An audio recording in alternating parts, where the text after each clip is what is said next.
Welcome in, ladies and gentlemen, to the final installment of the post-game Sick Podcast Talking Titans live show, at least for the 2023 season. The Titans end off the season with a bang, and there was a lot at stake in this game, and we're going to get into all of it. We're going to share our opinions. I've got plenty. Jarett and Vin have plenty, as always, and we're going to let everyone share their thoughts as well. Let's jump right into it. Sammy, start me up. Turn up your volume. Because you're about to listen to The Sick Podcast. Talking Titans. Ladies and gentlemen, 94 yards. Touchdown, Titans. He is the baddest man in the NFL, and he just took her to the house. The sickest Tennessee Titans podcast. Sick! It's gonna be sick. We're back with another edition of Sick Podcast Talk Titans live post-game wrap-up. The Titans have beaten the Jacksonville Jaguars and knocked them out of the playoffs, similar to what they did to us. Final score of 20-28. I usually kick it over to YouTube, but I'm going to start quickly. And I'm definitely going to make this quick, I promise, man. You can smirk all you want. I've already said most of my piece online as far as Twitter is concerned. This win was a loss for us. We had the potential of getting as high as 5th overall in the draft. But even beyond all of that, the fact that this team had this type of game in them on both sides of the ball and decided to wait till this time when the stakes were only high for a loss to show it, it's just the icing on the cake of the shitstorm that we've been witnessing day in and day out. So anyone who tells me that I'm supposed to be happy, that I'm never happy, well, why don't you watch the fucking film of the last 2 seasons and tell me why I'm supposed to be happy that we decided to show up on the last game of the year when we had nothing to play for as far as playoffs are concerned. I don't understand it. But again, some people just, want to say whatever they can say to make it look stupid, and that's okay. I know it comes with the territory of being on a podcast and others' view, but it's asinine. It just shows you that this team can't be coached correctly. They were clearly motivated. I don't know who they were motivated for. Should have been for Mike Vrabel, but Derrick Henry ran with a purpose, and that's what you got. You got an all-around great performance from the whole offense, trick plays left and right, end arounds, misdirections. Yeah, because what did they have to lose? What? What did they have to lose? Jarett, oh my God. I'm just saying, what did they have to lose? They just fucking threw everything out there. Then, please, I'm not going to do it this time. By all means, the floor is yours. Please tell him how asinine that is. No, my frustration is the same as Sal's. It's not about really the draft because we're going to be in that top 7 range.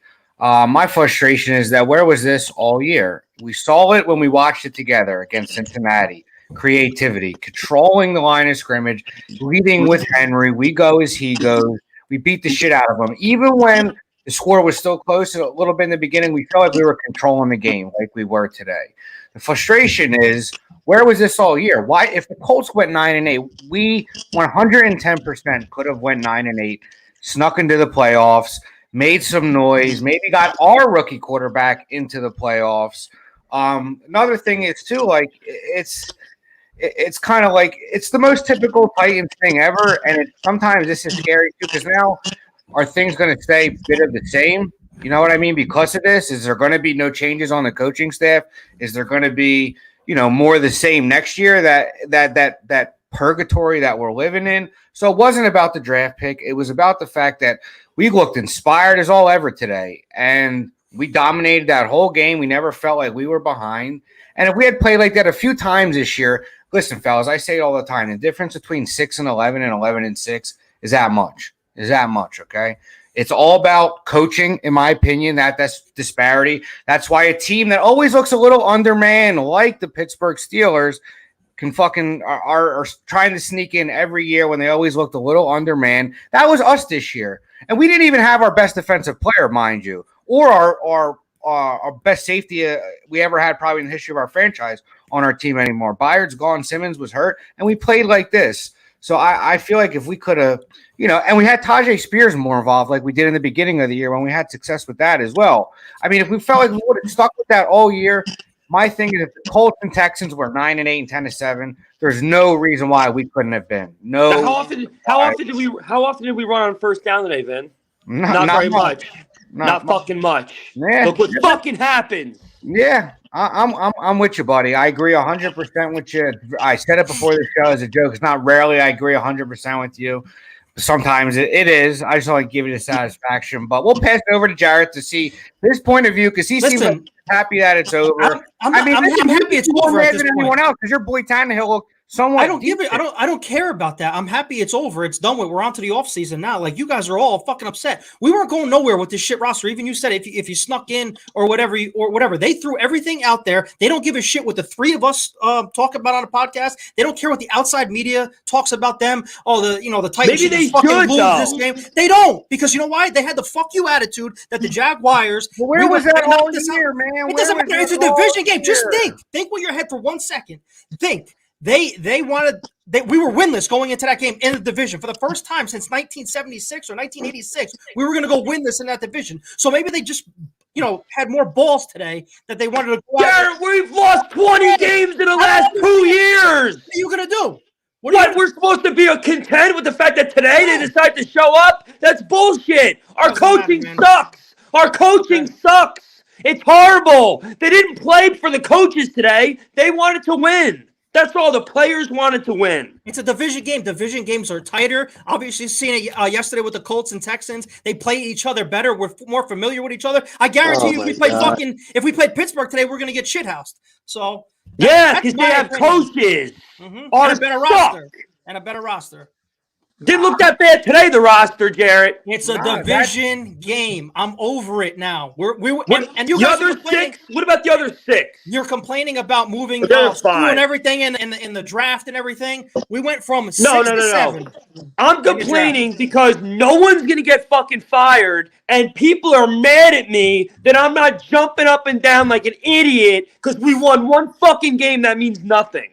That's why I'm fucking upset. We will see what happens tomorrow. Yeah, I mean, listen, fellas, I'll tell you, I don't think Vrabel gets fired. I don't. That's my knee-jerk reaction. Not my knee-jerk reaction. My gut feel is that we're not keeping him, which was, like I said before when I was ranting a little bit, this win right now might make that front office think that this staff can win together. But if that's the same, then is it going to be a bunch of mediocrity again next year? Is it going to be 8-9, 9-8, 7-10, 10-7? I mean, it's frustrating because you feel like the talent was there. I've always said it. We go as Henry goes, man. If we had a real line and he really had room to run this year, he ran for what? Probably close to 1,200 yards and 13 touchdowns. I think they'll come out to be this year, behind one of the worst lines in football. To be honest, fellas, I wouldn't be mad if we gave him a 2-year, $15 million deal. I don't think he's going to come back. I think he's got greener pastures, in his sights for a team ready to win right now. I'll tell you what, getting back to what I just said, though, I don't think Vrabel's gone. I'm very curious to see what the moves are with the staff. If they come out bold saying that we're keeping everybody, or if tomorrow do we see some moves? We moved on from whoever, Bowen, Tim Kelly, Mike Vrabel. I'm curious to see what happens, but I think it's going to be Vrabel's going to be back next year, and they're going to shoot their shot in free agency and the draft. You're muted. Roster. You're muted. Yeah, go. Am I good now? Yeah.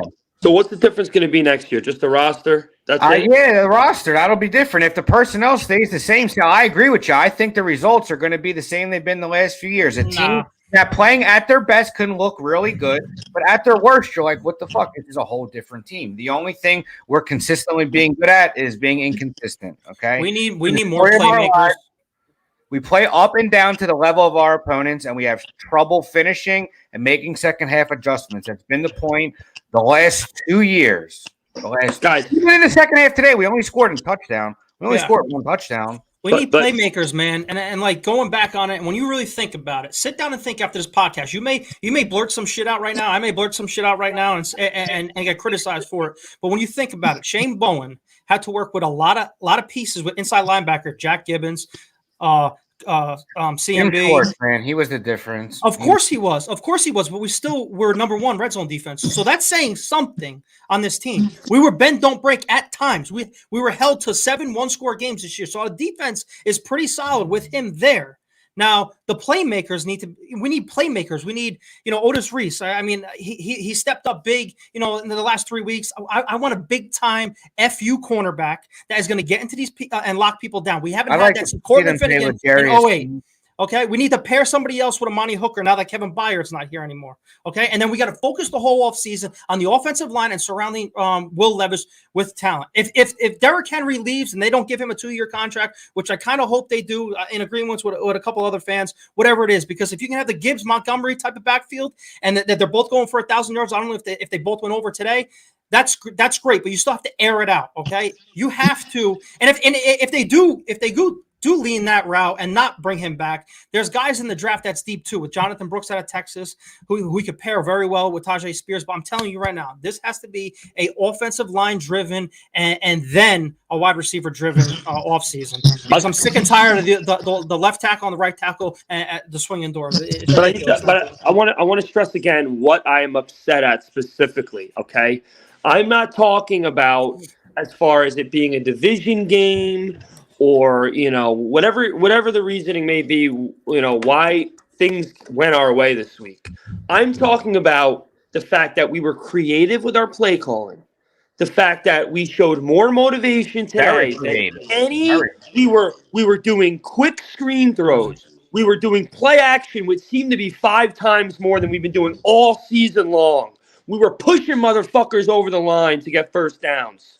We were doing all the things that made good teams, great teams, and make teams average good. We were doing all of those things today, and we haven't seen that be done for the last 2 seasons. That is my concern right now. So what that tells me is the reason what we saw today had nothing to do whatsoever with our head coach, because he doesn't call plays on either side of the ball anyway. It was just that I guess the people inside the building said, hey, we got nothing to lose. Let's start trying to be creative today. And guess what? You saw almost 30-plus points scored. So that is what is upsetting me. And we've known this for years, weeks, and it's never happened. And now, again, another year we're supposed to expect after the offseason with new players that things are going to start moving and we're going to start running an offense that all the other teams are running in the 21st century that we're in. And I don't want to take another risk, another wheel spin of the roulette to see Mike Vrabel finally, start opening up a fucking playbook for his team. I'm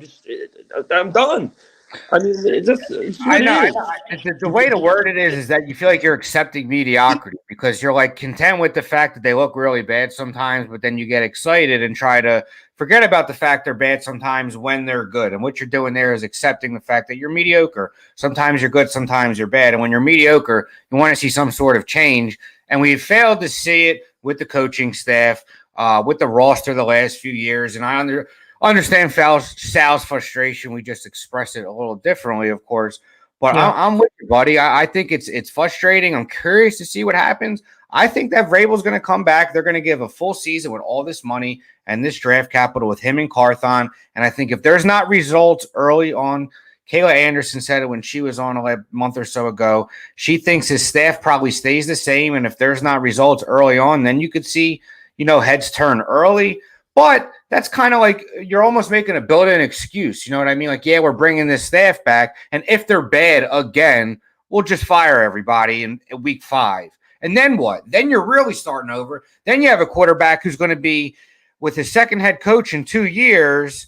And he's going to, you're just messing with his progression now. You got to this offseason, whether it's right or wrong, needs to fucking either go in one direction so we can either start the fuck over entirely or move forward and be a contending team next year. Listen, if the Texans can go 10-7 this year and we were 6-11, there's no reason why, if we put it together, we can't be 10-7, 11-6. And they had a boatload of money last year too. That's what I'm saying.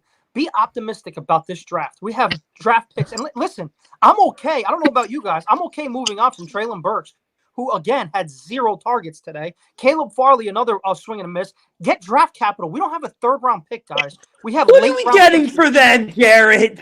Give me a third-round pick. Maybe a bag of peanuts? Come on. Dude. I will take anything from them. That?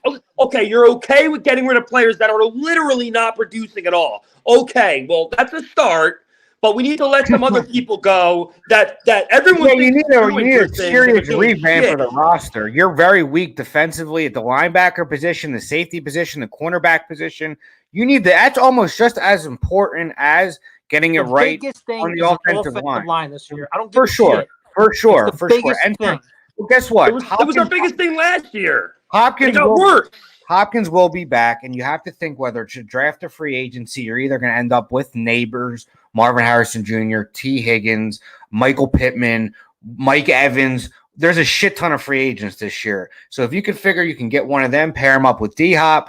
Who knows if they bring Henry back or not? I think Chig is I'm done with Chig. He still just looks like a fucking baby giraffe when he's running and trying to catch a ball. Looks awkward. Well, what I'm saying, no, go ahead. No. Go ahead. What are you saying? Go. No. I'm just saying if it could turn around fast. It can turn around fast. They just have to do it right. It starts with the line. I want to draft a tackle, and you got to spend this money, right? And there's a lot of holes on defense. We talk about a line and getting receivers and weapons for Levis. This defense, outside of Jeffrey Simmons, who do you have? Who are you worried about? McCreary's shown signs that he could be a top 15, top 20, maybe cornerback. I don't know. But other than that, who do you have? Amani Hooker, who plays 12 games a year, maybe?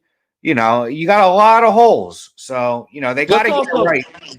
Let's also not understate, and that this needs to be brought up because it is relevant. I mean, this, I think, was easily Trevor Lawrence's worst game as a pro. He's not that good. He was abysmal today. I mean, he was missing fucking 5-yard out routes to the sideline, like way off. So, that had an effect on the game, of course, but it still doesn't change the complete 180 this offense did. And the tackling on defense was better.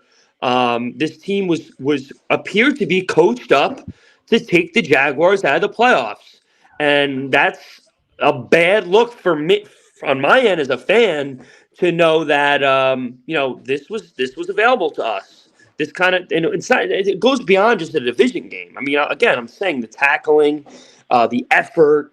Like I said, the quick throws to the sideline because we have a bad fucking O-line, like we've been saying for weeks. What do you do when you have a bad offensive line? You got to open things up. Get the ball out quick. We've been saying it. We've been saying it all year. And they did it today, Jarett. Today only they did it. That should make you irate.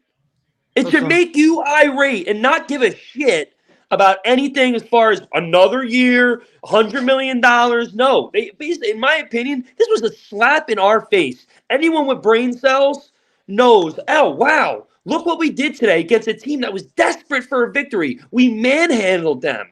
That was available to us for the past 4 months, and we did not see it at all year. I get what you're saying. Let's give everyone a pass. I get what you're saying, but I want to try to play the devil's advocate like I always do. Who knows if it's a matchup problem every week, and we just got manhandled by these other teams, the Seahawks and everybody else that we played, and we're so familiar with Jacksonville. You guys can shake all your head all you want. It could be that fact that we are so familiar with them. That's why we just said we're gonna come in with the fuck you attitude. You're not winning here. You're not clinching a playoff berth. Who knows? That's how the NFL works. The familiarity with the schemes and the players. One of these days, Jarett, one of these days, you're going to wake up and say, enough is enough. Enough is enough. It took you way too long for Tannehill, way too long, and it's taken even longer for this fucking guy, and I don't know why, but it will come, and we will have a party when it does come, because this guy ain't doing it. He ain't doing it. He cares too much about being the alpha rather than being the best coach he can be. That is my opinion. I'm not saying it's the law, but that is what I feel. That's why I still don't think he is in love with Levis. Obviously, there's been instances where they've shown, be happy because winning cures all. But I still don't think he's a huge fan of the guy. I just genuinely don't. I think there is tension there. I don't care what anyone says in the media. That's just what my eyeballs tell me. Could be wrong. But all we hear is complaints now from players.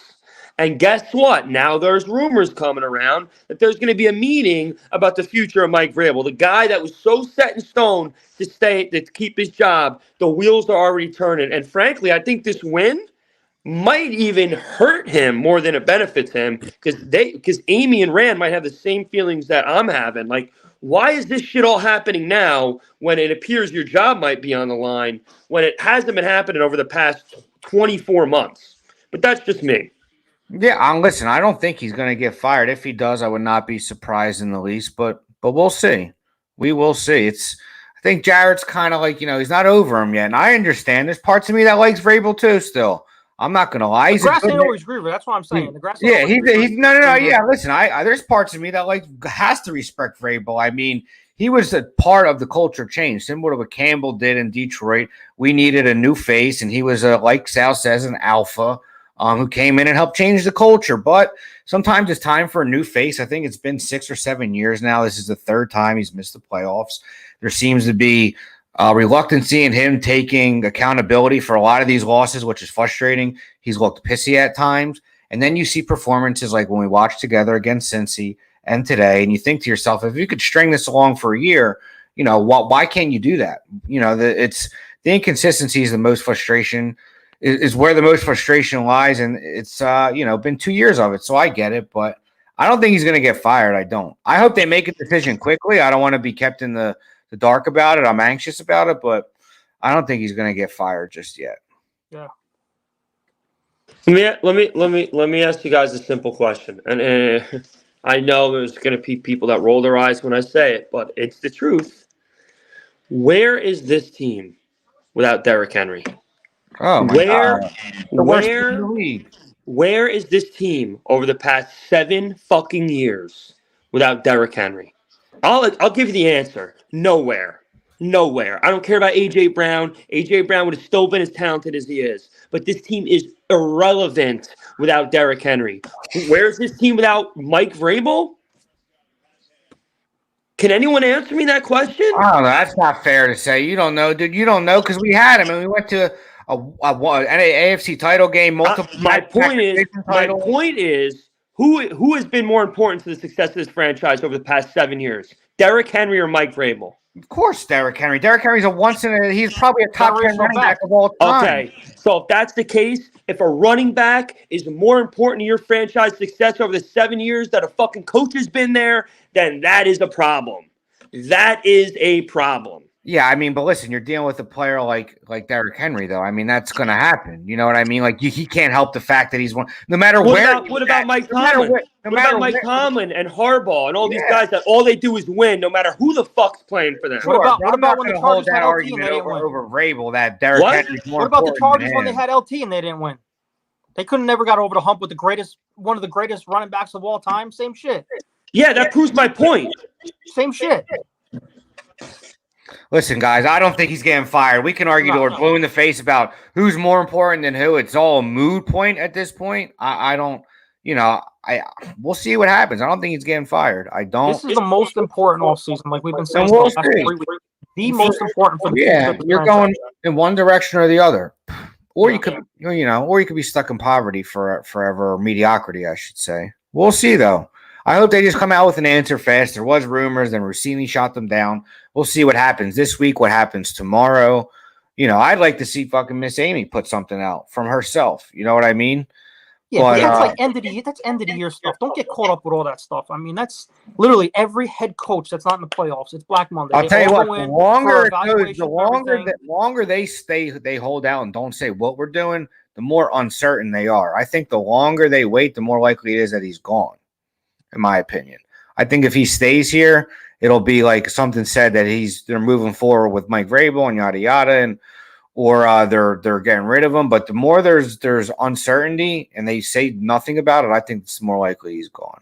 Well, listen, and I realized over the years now, I say the bottom line is all the time, so I got to stop saying that so much. But I'll say the reality is this, okay. The Chargers are in the red zone. They're on 2nd and goal. The Chargers, if they win today, we move up a spot. So yeah, we could have moved up another spot if we lost. So what I'm going to say is the same thing.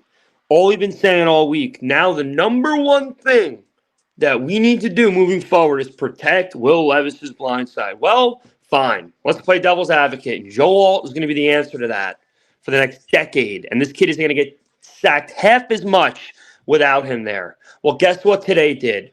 That lessened our chances of getting him. And the way it happened was we did things we haven't done all year to win.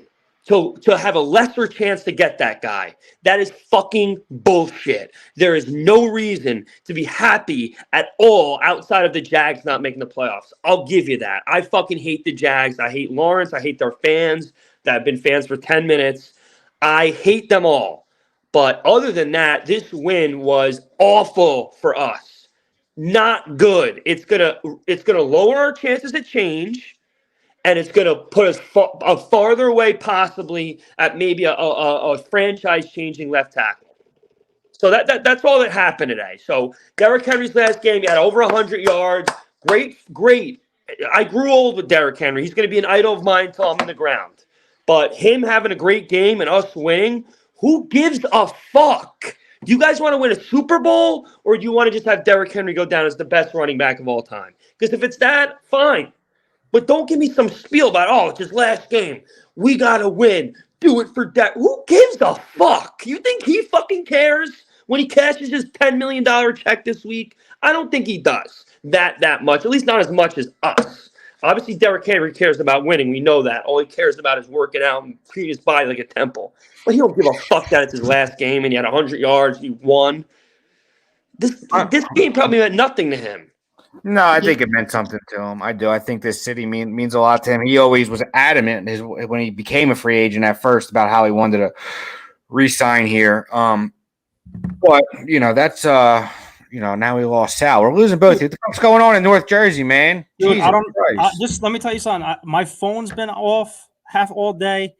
The internet's been shoddy throughout the whole day. I don't know what the hell's going on. So this is all day. It's been like this, but. Whatever. Yeah. Well, I don't know what to tell you. You guys should get better. Pay your PSC&G bills, dog. You work for them. You should get a discount. I got the best of the best over here. So I don't know what the hell's going on. Yeah.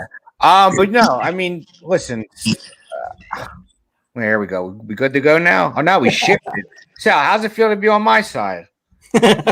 Feels great, man. You look better from that angle, bro. Samuel's shuffling the deck right now. Yeah. I mean, listen, it is what it is, fellas. This season's over. Let's find a silver lining and rejoice and not yell at each other for a minute, all right? We're family here. We're not going to yell from this point on. I love you guys. It has nothing to do with that. I know. But let's rejoice in the fact, seriously, that if you want to find a silver lining, it seems like we hit on our first 3 draft picks. I know Skoronski looked good at times, bad at times. I want to keep in mind he had an appendectomy very early on in the season. I don't think he had a chance to get as fully healthy, like from a physical and a personal standpoint, as he probably would have liked of. We'll see how he looks next year. I'm not ready to give up on him at all. Will Levis seems like he'll be our franchise quarterback for the next decade, hopefully. Kid's got arm talent like we've never seen at the quarterback position for the Titans. Seems like he's also an alpha, which I wanted to bring up, Sal. Could be why him and Vrabel bump heads a little. Stop. It's not happening. Stop. They respect the rumors out there. It's not happening. Listen, stop. Let me finish.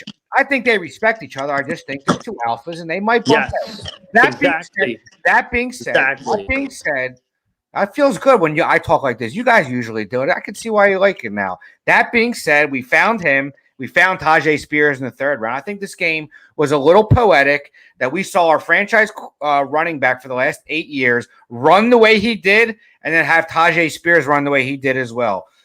Henry, we gave him a swan song. We beat the division rivals, a team he's owned his whole career. He's from Jacksonville, so that probably means a lot to him in general. A team he's owned his whole career. He did great. Tajay did great. He's the future. My point being, we hit on our first 3 draft picks. If you look at the good teams and the bad, the good teams hit on their first 3 to 4 draft picks every year.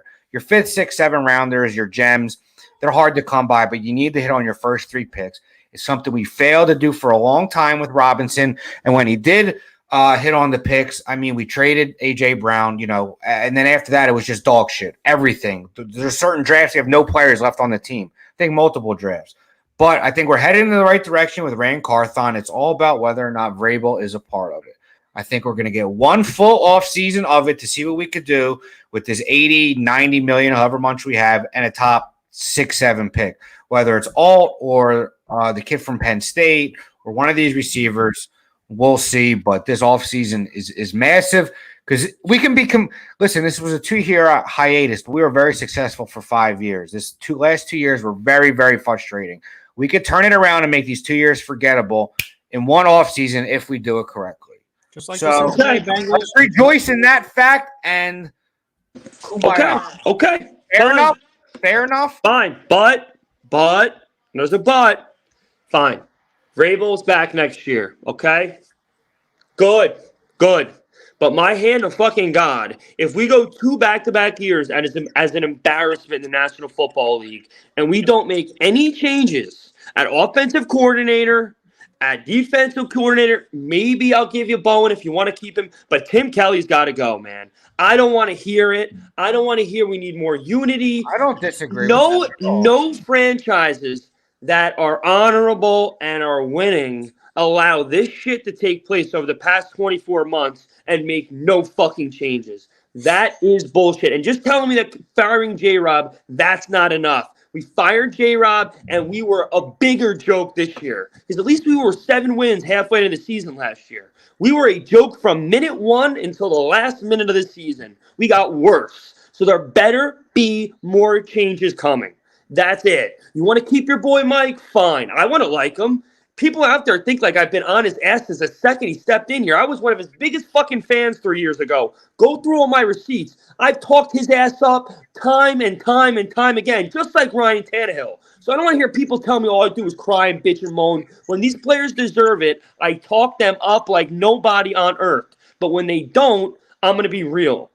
And this is it. He needs to show the fans that he isn't the coach that we all think him to be, the one that doesn't want to make changes, the one that doesn't want to bring outside players or outside coaches in. He's got to do all those things now if he wants to have us on his side. At least the fans with fucking brain cells. That's it. That is it. So we'll see what happens, but I know what I want. That's it. Yeah, I mean, I think, and you're not wrong to want that. I think there's a lot of, I think it's a 50-50 split, probably close to it, give or take one direction or the other. Maybe we'll throw a poll up there on the Sick Pod this week, or Sal's page. You have the most followers, so throw it up there, see what people say, and we could talk about it. We can have some fans on if we want. It's the off season. We're gonna have to find some shit to talk about. I don't know if you want to look we're gonna have a ton of content this offseason. Absolutely. But we're gonna bring out draft specialists. We will see. We got everything. We will see. Jarett, let me ask you this then, buddy, because I know you love Vrabel. Do you want Tim Kelly to come back and give Will Levis a chance to learn this offense? I was gonna say that. Like I said, I'm gonna be the advocate for Tim Kelly next year because I don't want the constant change like we have at quarterback and offensive coordinators throughout the last couple of seasons. Let him build, give him weapons, surround this guy with an offensive line, and see what happens. Tim Kelly can call a good offense like Deshaun Watson had with DeAndre Hopkins when he was in Houston. He is an outside guy. Chris Harris was an outside guy. I understand where you're coming with, Sal, the frustration. I totally Who was in Houston, though? Who was in Houston before he came to Tennessee? Come on, Jarett. Who? You don't think he knew anything about Tim Kelly before bringing him in? I'm saying he was a good offensive coordinator. Look what he did with Deshaun Watson. He wasn't an outside guy. He really wasn't an outside guy. He knew Tim Kelly already. Look what he did. Look what he did with DeAndre Hopkins and Deshaun Watson back when they had an offensive line. They had Arian Foster too. In 2016, I know. Listen, give him a shot. I don't want to do the constant carousel of offensive coordinators. We have the guy. He has to stick to the game plan now and air it out now. We have the prototypical running back with Tajay Spears if Derrick Henry leaves now. I'll give him weapons. Surround him with a line. Yeah, how do you feel about that? Do you want to bring him back? 22? 22. I would do a 2-year deal. I would do a 2-year deal. Put another rookie. Yeah, absolutely. I mean, if it's not going to change your offense, he's got to go. That's it. Yeah. If we're going to bring him back, I would love to have him back. If he takes $6.5 million for 2 years, sign me up. But if we're bringing him back just so we can run the ball 35 times a game, no fucking way. Yeah, and that's why I don't think he will come back. I think he still believes, and I think he probably can too carry the load. If he still wants to get 20 touches a game somewhere. I don't think it's the direction of this offense at the moment. I wholeheartedly believe that it was the last game at Nissan Stadium for 22. It's a gut punch for all of us. I mean, it's a generational running back for this franchise. I haven't had memories with. I'm sorry, I didn't mean to cut you off like that. No, I do believe that with Rand now, because like he said, he finds running backs, and they're going to try to move this offense to a typical offense in the NFL this year. So I think Rand's going to try to find a Jonathan Brooks late in the draft out of Texas this year. Watch. If you look at the way the 49ers were run. They always drafted backs late, always seemed like their system made it work. We know Carthon came from that organization, so his philosophy you would think is going to be similar. Yeah, I don't think Henry's going to be back. What I was going to say, Jared, before I cut you off, I was doing my best Jarett and Sal impression, cutting off the kid from South Jersey. I know. Well, I'm going to do it. Yeah, look like Stevie Wonder over there. You all right? You all right, Spider? You muttering, stuttering prick over there. I lost my fucking train of thought. Jesus Christ. You're the one that said it. I know, because you fucking guys made me do it because I never fucking do it. You always do it to me. Yeah, yourself over there. Jesus Christ. What was I talking about? Derrick Henry. Yeah, I still think he believes that he could carry the load somewhere. Tajay showed that he could be a part of this offense, an integral part. I still think he's a little undersized to get 20 to 25 touches a game. But that doesn't need to be the style of our offense. You can have two different backs get 12 to 15 touches each, the way the Dolphins do it, the way the 49ers do it, the way the Rams seem to like to do it the last few years. Successful teams with young offensive-minded offensive coordinators and head coaches. But yeah, I think this is it for Henry. No, this is what I wanted to say before when I cut you off. Is that Henry – I love CJ2K as much as the next guy.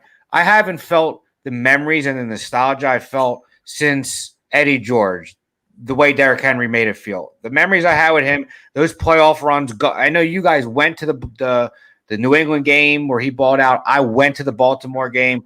Beyond thankful for what he did for us. I wish him nothing. We should have started off the show with that, thanking him for what he did to us. Because Sal's right. Without him, we're shit the last 7-8 years. So forever grateful for him. And I want to see him succeed if he decides to move on.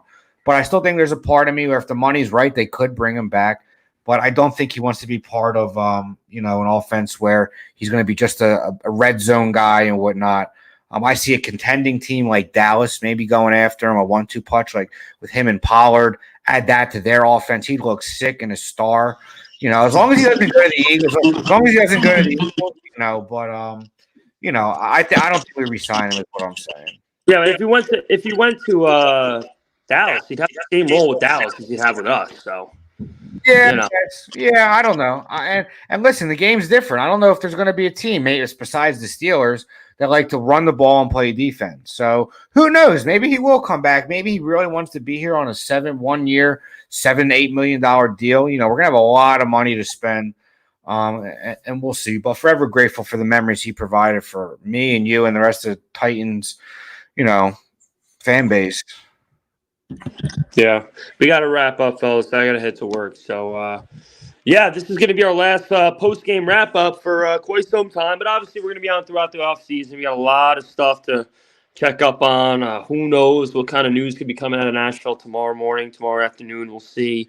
We'll definitely be on at some point next week to cover all the things that have taken place since the final whistle today. So, certainly won't be going anywhere, guys. But it's been a long, hard season, and all that's left to do at this point is try to dream of the possibilities of a good defensive team with an elite franchise quarterback, which is something we potentially could have moving forward. So that's all. That's all it boils down to. So I hope everyone enjoyed stopping in with us on our live. We appreciate everyone in the comments joining us each day, whether you support us or just like to talk shit to us. It doesn't matter. Eyes are eyes, and that's what we appreciate. So. With that being said, hope everyone has a great rest of their week or a great start of their week next week, and we'll see you on the flip, guys. So tighten up. Sammy, send me on out. And that's a wrap. Hope you don't miss us too much until next time. Follow the Sick Podcast Talking Titans on YouTube, Instagram, Facebook, Google Play, and Apple Podcasts.